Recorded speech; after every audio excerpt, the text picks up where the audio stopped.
This weekend's Group 1 race might be at Caulfield on Sunday, but all eyes will be on Moonee Valley Friday night when Pierro makes his Victorian debut in the Group 2 Stutt Stakes.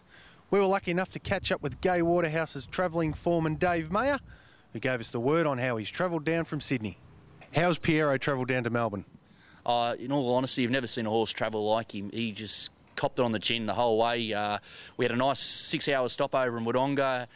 He had a good feed and a sleep. Then he got in here about 1 o'clock on Monday morning, and you wouldn't even know that he's travelled. Like you say about horses, you wouldn't know they've travelled. This guy literally, you know, it's exactly what it means. Good sign heading towards a big spring carnival. Yeah, it is. But you know, he's the king of cool. He just sort of seems to take everything in his step.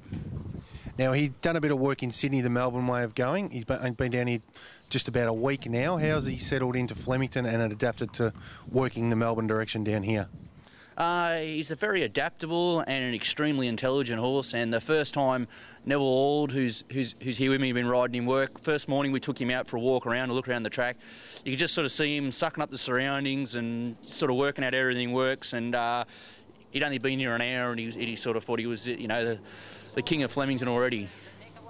And just from a personal point of view, I get nervous enough when I'm got to feed the neighbour's dog when they go on holidays. How's it feel coming away with a $40 million colt that's in your charge for the next couple of weeks? Yeah, it's a pretty massive privilege, but it's sort of not something that we take lightly. It's a huge honour, but to him, to us, when we first got Pierro and first started looking after him, he was just the Lonhro colt, and he still is a bit that way. So him being worth $25–30 million, it just doesn't really seem real. And whilst he thinks he's pretty cool and he's pretty special, he sort of doesn't act like a $30 million horse. And what sort of contact do you have with Gay while you're down here? And obviously she's very keen to be updated on how he's going while he's down here. Yeah, constant. It's all about communication.